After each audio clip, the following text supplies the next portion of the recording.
Good morning, students. Today I am going to teach Unit 1 Prose, the Portrait of a Lady, which is written by Kushwansi. There is a warm-up section for you. Can you see the picture of nuclear family or joint family? Based on the visuals given above, give 5 words or phrases each to describe these two family types. Nuclear family. So fill up the column with words or phrases. For example, small for nuclear family, the small family. So small, happy, more space, caring, joyful, good education, contented, rich, kind, etc. etc. For joint family, example, congested, pure learning, less riches, mutual care, less privacy, then more fun as well as more joy, etc. Now I am going to sum up the prose, The Portrait of a Lady. This is a story that brings out the bond between the author and his loving grandmother. The author recalls about his childhood memories that he had spent with his grandmother. He then describes that his grandmother had been old and wrinkled for the 20. The writer never believed that his grandmother had a husband. He then describes about his grandfather's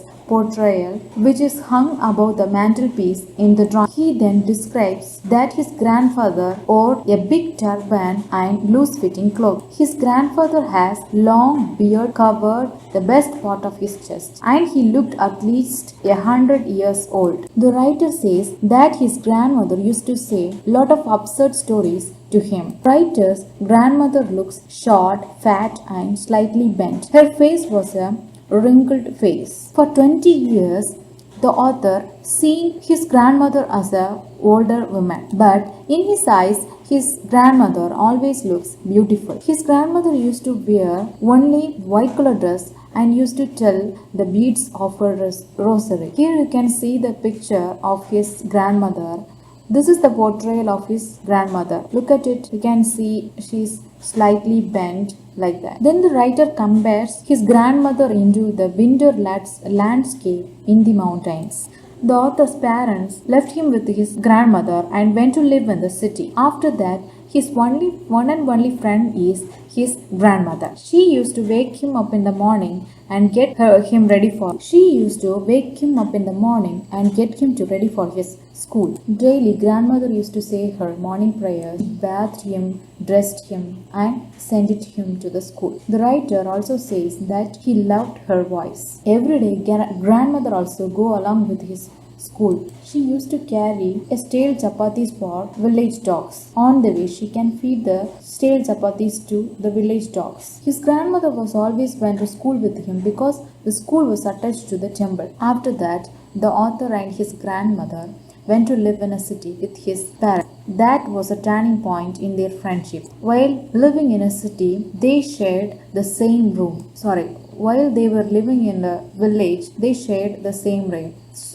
In the same way, in the city also they shared the same room. But his grandmother won't come to school to pick him up. He used to go to school in a motor bus. Here in the city, grandmother didn't have any chance to feed the dogs in the street because there is no dogs in the streets. So she started to feeding sparrows in the courtyard of their city house. As the year passed, they find they have the very distant relationships. Both grandmother and the writer had a distant relationship. The author used to tell about the teacher had taught him. He used to tell about English words and the little things of Western science and learning the law of gravity, Archimedes principle to his grandmother. But his grandmother wouldn't understand anything at all. But his grandmother feel very upset because that there was no teaching about God and the scriptures. One day the author said that he has been given a music class in his school. For that his grandmother gives only a silent reaction. After his schooling, the author went to university to continue his education. He decided to get a separate room in his house.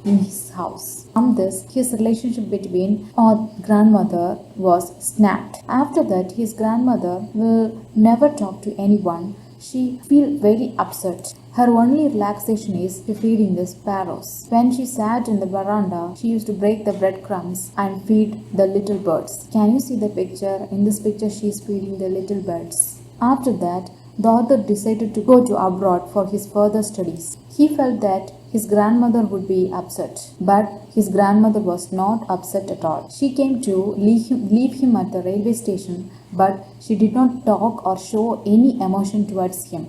But she prayed. She also busy with telling the beads of her rosary. Silently, she kissed his forehead and left the cherished the moment. After 5 years, the writer came back home and met his grandmother. The grandmother received his grandson very happily. The writer's grandmother had the habit of praying in the evening, but at that time in the evening she did not pray, but she collected all the women from her neighborhood, got an old drum, and started to sing.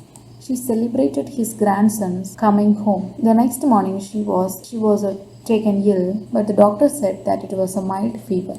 The writer's grandmother thought it differently.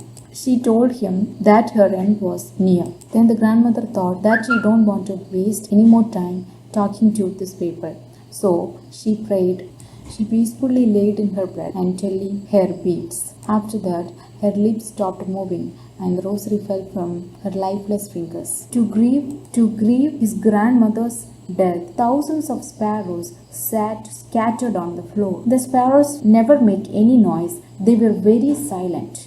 Then the writer's mother fetched some bread for them. She broke it into little crumbs, the way his grandmother used to, and threw it to them. But the sparrows took no notice of the bread. All the sparrows flew away without making any noise when the dead body of the grandmother was carried away for the last rites. Then the next morning, the sweeper swept the breadcrumbs into the dustbin. Thus, the end of the story. Fill in the blanks, choosing the appropriate compound words from those given in the box. Rita hurried along the road dressed in her new dress towards the bus stop. Answer is spotless. Before she had to reach the house of her Before sunset, she had to reach the house of her grandmother. But the dash of her travel was slowed down due to traffic jam. Answer is, but the first half hour of her travel was slow due to traffic jam. Her dash would be regarded with joy. Answer is, her sing song would be regarded with joy. She was dash herself to reach the place. Answer is, she was overstraining to herself to reach the place. When she finally stepped into the dash. Answer is, when she finally stepped into the courtyard. She was received with a big hug by her kind aunt. She was in time to join the dash at the village for a dash. And answer is, she was received with a big hug by her kind aunt. She was in time to join the gentlefolk at the village for a homecoming. Match the words in column A with their pairs in column B to form compound words and write them in column C. Mantelpiece. Answer is mantelpiece. Eyelashes. Waterproof. Beehive. Tall gate.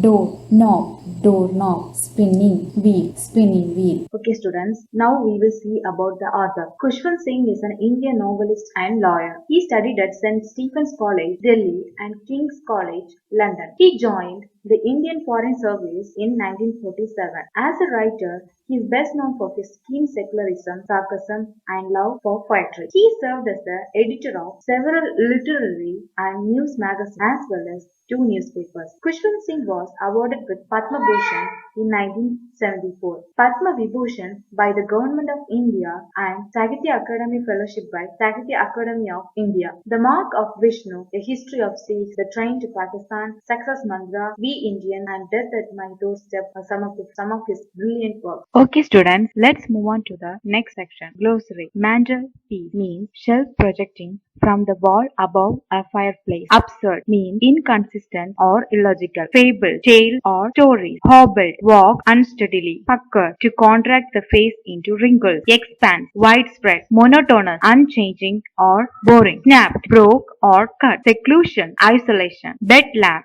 noisy confusion. Purge, fat or rested. Rebuke, holding. Dilapidated, damaged. Pallor, an unhealthy pale appearance. Shroud, cloth used to wrap a dead person. Next section is B. Filling the blanks, choosing the appropriate compound words from those given in the box. Rita hurried along the road, dressed in her new dress towards the bus stop. Before she had to reach the house of her but the first of her travel was slow due to traffic jam. Her would be regarded with joy. She was herself to reach the place. When she finally stepped into the she was received with a big hug by her kind aunt. She was in time to join the at the village for a Answer is Rita hurried along the road, dressed in her spotless new dress towards the bus stop. Before sunset, she had to reach the house of her grandmother, but the first half hour of her travel was slow due to traffic jam. Her sing-song would be regarded with joyful. She was overstraining herself to reach the place. When she finally stepped into the courtyard, she was received with a big hug by her kind aunt. She was in time to join the gentle folk at the village for homecoming.